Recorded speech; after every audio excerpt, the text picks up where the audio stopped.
I had been using bulletin boards before the internet, right? And some other protocols before the internet to see, okay, we can get online using dialing into this modem and all these kind of things. And so it was always, to me, I was like, what are all the different communication channels? And for a long time, people thought the internet was just websites, right? And so I'm like, no, I'm on IRC, I'm on FTP servers, logged into shells, all these kind of things. So to me, it's just all these different protocols and technologies that I'm just fascinated with, and I'm always getting my hands into. And yeah, the darknet is something that I explored and was like, "Ooh, this is kind of an interesting place." It's got lots of different things.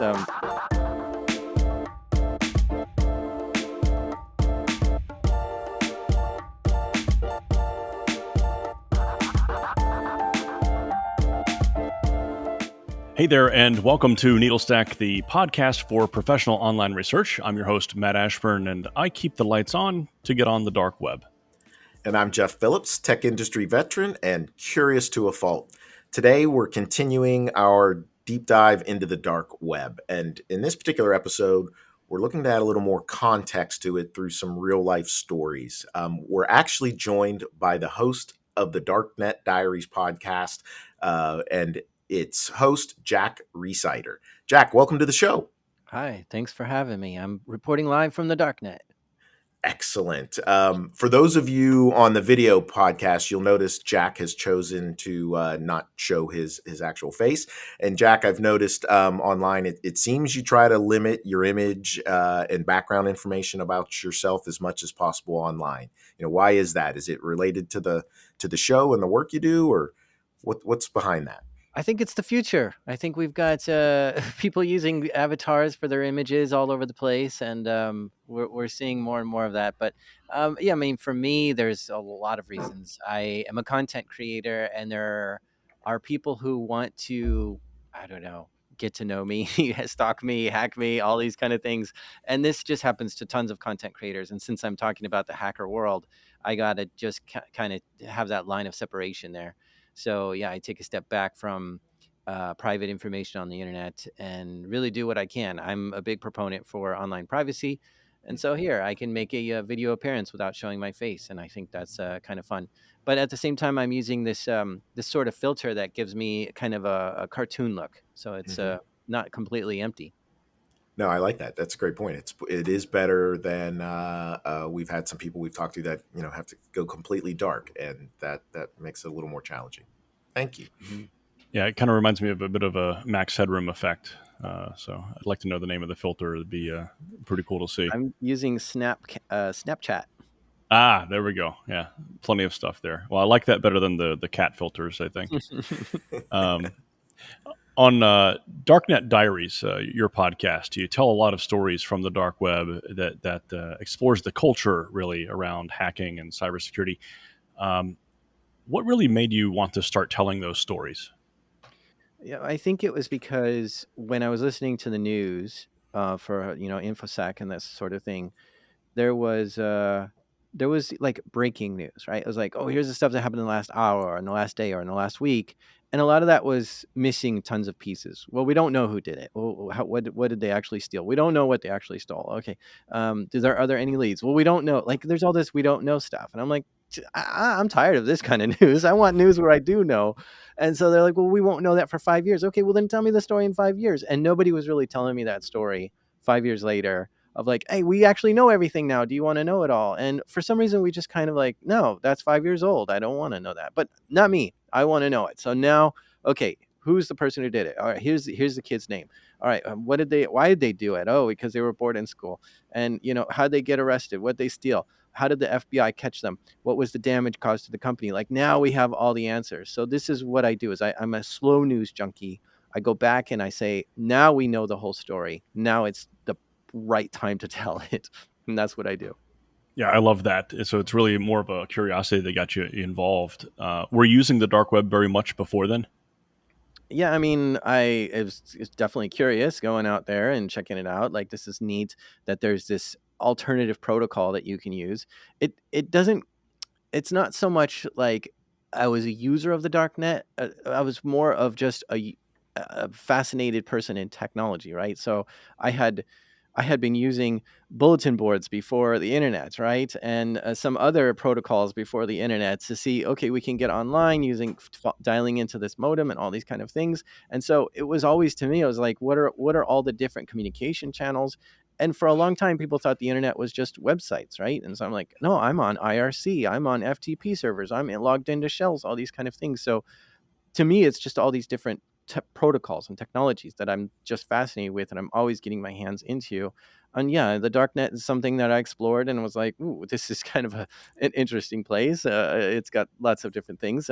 Some stuff I was doing was as I was working as a network security engineer, I was trying to look for alerts and things that were related to the company I was working for. If our domain name showed up somewhere on the dark web, and so I'd kind of put out some alerts for me to look around for stuff like that, and as well as checking out just to see what kind of forums there are out there and what the communities are like there.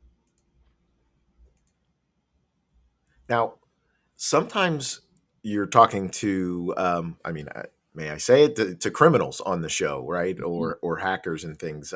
How do you find your subjects for the podcast, and why do you think they're willing to go on the record with you and walk through what all was happening as they tell the story, like you mentioned, years later, as you get the full picture? Yeah, I think there's enough shows out there that have like expert opinions, yeah, and they're like, "Oh yeah, I've been in this field for 20 years and this is my expert opinion." And it always seems so high level. Like that's some 20,000-foot view. That's not the, "Oh my gosh, I really don't know what to do" kind of situation, because that's what was, I don't know, when you're in the trenches and you're getting hit with some sort of attack or breach, or you're the one actually doing it, you have a totally different viewpoint of what happened, and you can speak from this "I" standpoint, like, "I did this, and we did this," and all this kind of thing, and not this expert, let's back up from that and say, "You should do this, and you should do that." Because there's a difference between that. When the rubber hits the road, there's a totally different story we want to say. And that's what I'm attracted to, is these people who are actually there for the breach or did the breach or arrested the criminal or whatever the case is.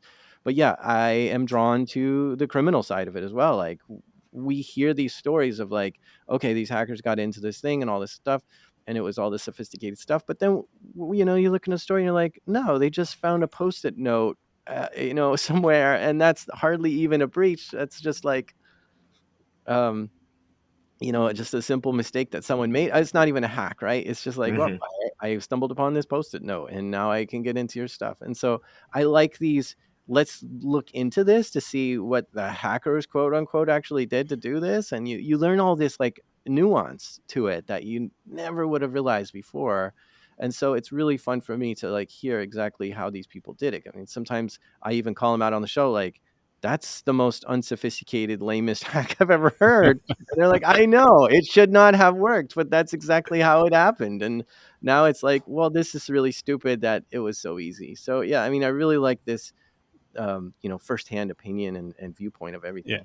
I love the fact you've been able to demystify a lot of that stuff through that humanization, right? And bring in the human element. And the criminals are out there; they're motivated, like most people are, by similar qualities. So Yeah, you it's get pretty this interesting to see that. image in your head when you just hear hackers took this thing. Like, ooh, yeah, it could be Yeah, Russian criminals, it could be some, Eastern European. No, it was some teenager in fifth period class in Miss Wilson's exactly. junior high, on a They're not tablet, all right? hiding in back alleys wearing dark hoodies. Yeah. That's not how that works. So So I love bringing those images to life and saying this is exactly yeah. where it was done and who did it and how all that happened.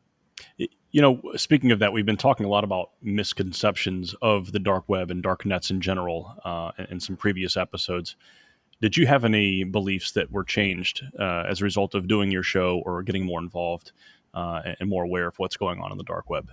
Anything that surprised you? Yeah, I mean, one of the things that is just kind of a thing that bothers me about kind of the misconception part of it is there's this like image of this iceberg that shows up sometimes where people are like, oh, the deep web has like 90% of the stuff in the world. And I'm like, that's not related to the dark net. That's just like, if I have a if I in my house here, I've got all these devices. They're not exposed to the internet. Like the internet can't get to my computer sitting here on my desk. The internet cannot get to my phone sitting here on my desk at all. So that's part of the deep web, or the dark links, or whatever the case is, that they're trying to say, like, there's 90% of the internet is there. It's just that it's not publicly accessible. It's not on the dark net. There's no hit, like, like, oh, there's like tons of data out there that is available to the certain people. No, it's just private. It's private in a company, it's private in a house, whatever. It's not necessarily part of the dark web. And so I hate that that image keeps going around, like 90% of the world is got this deep web stuff, and it's confusing. And I've been guilty of that myself, using that very famous iceberg diagram. I have to Hmm. admit, as much as I'm shamed to admit that.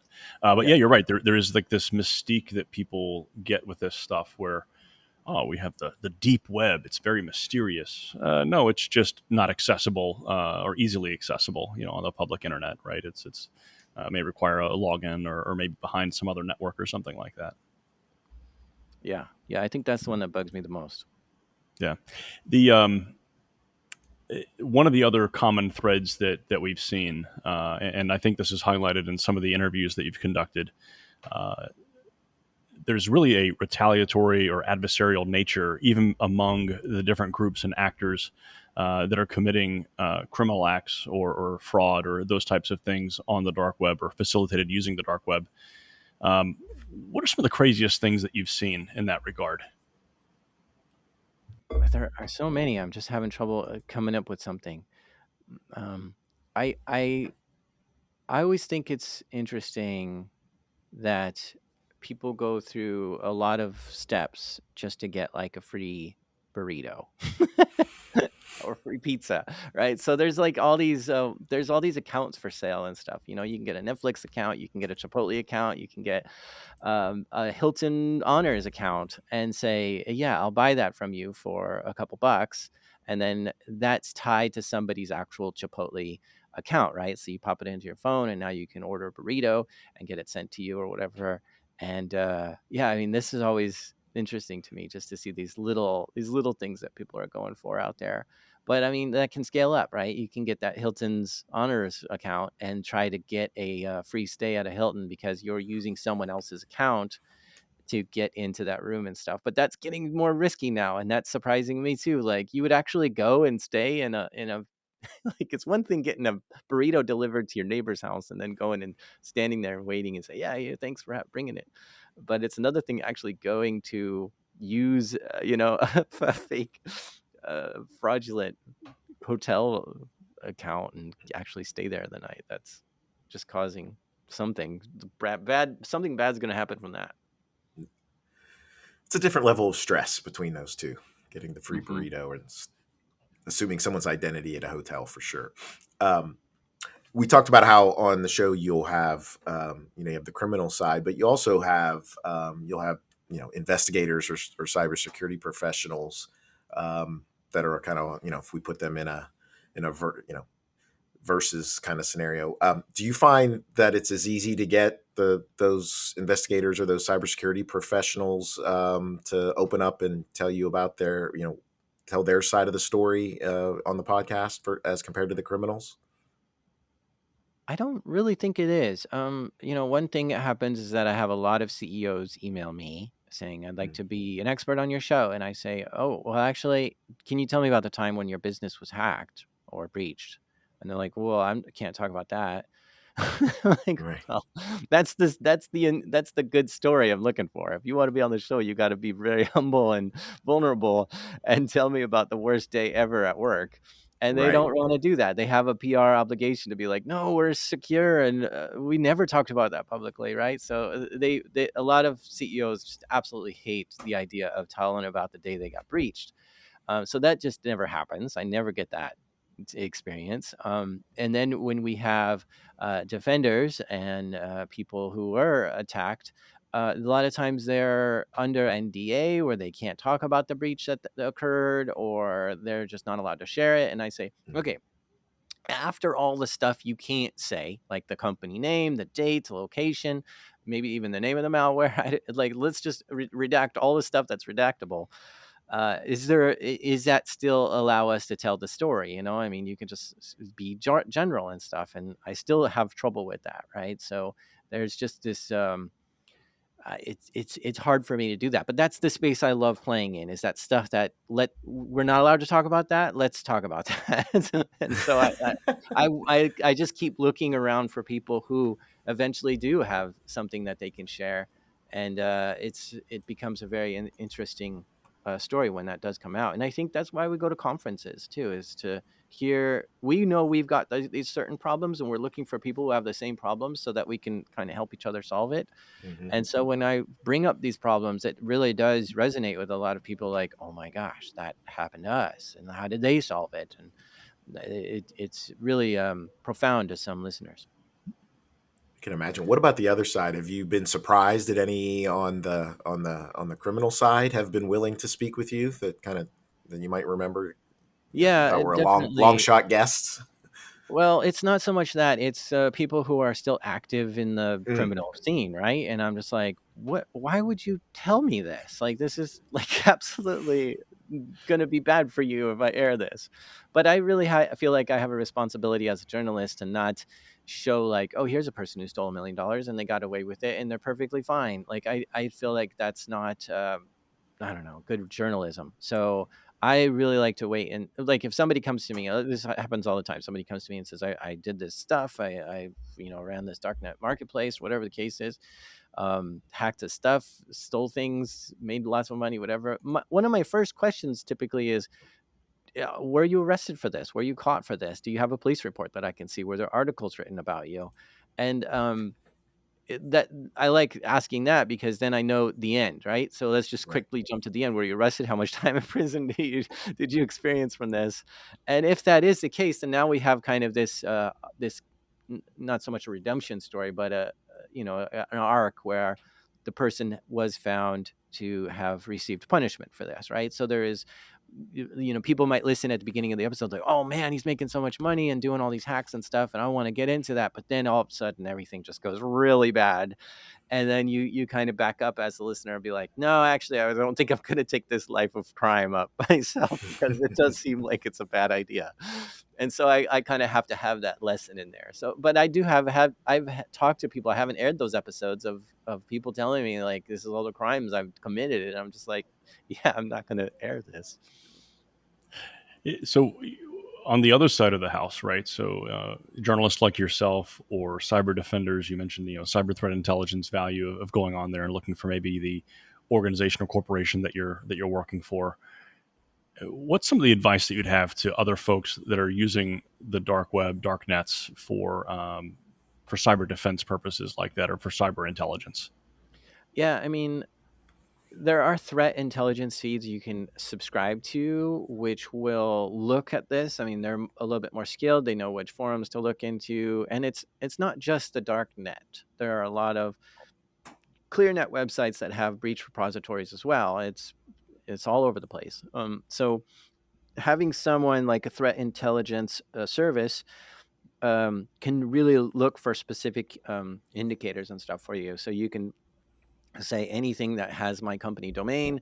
If you see that in any of your breach data or stuff that you're collecting, let me know, and then I'd like to examine that further. And sure enough, there were times where my company had a significant amount of its users show up in a breach, and I was trying to figure out, like, okay, well, now, was our company breached? No, it doesn't seem like it, because you look into the breach data, you see companies from all over. It's not just ours.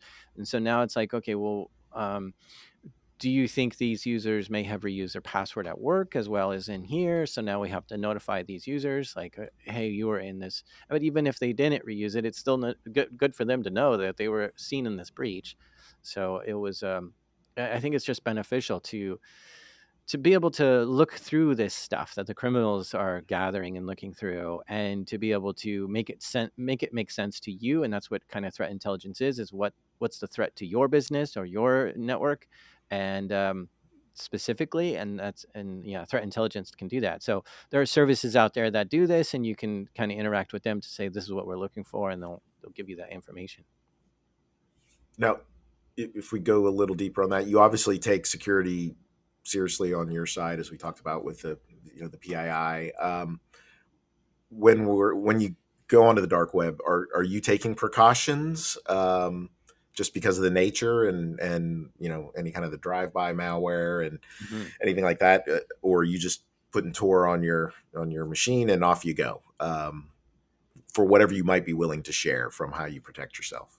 Yeah, I mean, it depends on what I'm doing. I have my website Darknet Diaries on Tor, and sometimes I just want to check on that to see how it looks, because developing a website on Tor is a really interesting experience. So yeah, I mean, in that sense, I'm just going to put it on my browser, and go ahead and check it out and get off there when I need to. Other times when I'm digging deeper, I will use something like Tails or a virtual machine, and be able to burn that whole operating system down afterwards. Because one of the things that Tor does is it anonymizes you, right? And so if you're logged into certain things like Facebook and Twitter and things like that, and then you're starting to leave cookies behind or be able to be tagged or de-anonymized and stuff like that. So you want to have this sort of fresh install. So yeah, it all kind of depends on what it is you're trying to do on there. It's always good to take the extra precaution and Hmm. say, let's be safe because we're getting into zones that you can't trust anyone here. So yeah, I guess it comes down to what you're concerned about. You touched on something there. Sorry to follow up that I'm not familiar with. What makes it What's difficult about creating a website on the dark web versus on the clear web? Yeah, I mean, you have to only accept connections on Tor, and so I mean, you've got a server that's on the internet, but it's not listening to any connections from the internet. It's only Hmm. listening to connections from Tor. And so you have to have a I can't remember all the steps, but you have to be able to get into that network and configure it in these other ways. And so when you have a website on Tor, you want it to be exclusively on Tor, right? And a lot of these websites, when you build them, they're saying, well, let's go to Google Analytics and use that. And let's go to Font Awesome and use those fonts. And let's do jQuery CDNs and all these extra things that it's bringing in from the clear web. And so now when you go to a website, it's doing all these requests to these ClearNet websites. And that's not, that's not going to work. And so, Right. like, one of the things I have on my website is a MP3 player, and that MP3 player uses these extensions that are on another. It's like a CDN. So how do I bring that in and not be reliant on any outside source? And it's a completely internal, or a self-contained website. It has been some of the tricky stuff that I've run into. So Jack, as we start to wrap up here, what are some of the top resources or takeaways that you want to make sure people understand or bring home from this episode? Hmm. I think uh, I think we are constantly under attack as far as there are breaches going on all the time, and our data is seen in them. And what we've got to do is kind of secure the things that are important to us. And so we see our username and password and our email address in breaches all the time. You can go to haveibeenpwned.com to kind of look to see if your stuff has been in there, and you should do it frequently. You can even look to see if your password has been seen in a breach. And so when we see this is happening all the time, and they're going after our Chipotle stuff and our Hilton's Honors stuff and our Netflix accounts, like they're not just trying to get some big licks from us. They'll just take every little thing that they can. We've got to really kind of secure our digital lives, take it more seriously. So we need to be enabling two-factor authentication, um, maybe using totally different email addresses for certain things, like if you have a bank account or a crypto. That's shouldn't be the same email address as maybe Netflix or some of the other services that you use that maybe not as secure, like signing up for some forum to talk about hockey or sports. Like, that it has a higher chance to be in breach because it's just run by some people who are probably using some WordPress or something that just gets breached easily. So you go to these lower security sites, you shouldn't be using the same passwords and email addresses even as some of your higher security sites. So you might want to start compartmentalizing it. It's like if you use one email address for your bank, and that's it, that's the only thing you use with that email address. Now that's not going to be seen in any breach ever unless that bank gets breached.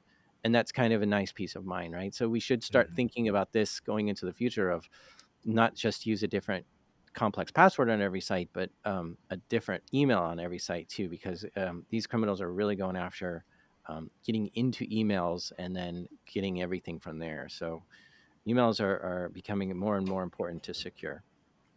Yeah, that's a good tip. And another one similar to that is maybe using a slight variation of your name on like written material, right? Mailing actual physical mail, for example, for different groups and organizations. I've seen some people put a different middle name, which represents maybe the name of the company that you gave the information to, as an example. Mm. And if you start seeing that across other vendors, then you know that your information's been sold or compromised or both. So yeah. And another tip too for folks that have Gmail, it's incredibly easy to do that, right? Just add the plus sign and then whatever attribute you'd like, and create a different email each and every time. Mm-hmm. Jack, thanks so much for being here today. That's Jack Rhysider of Darknet Diaries, and thank you also to everyone else who tuned into the show today. If you like what you heard, you can subscribe to our show wherever you get your podcast. You can watch episodes on YouTube and also view transcripts and other episode info on our website. Be sure to also follow us at needlestack_pod on Twitter. We'll be back next week with more information about the dark web in our listeners live show dedicated entirely to your questions. To register or submit a question ahead of time, visit authenticate, that's authentic with the number 8.com/needlestack. We'll see you then.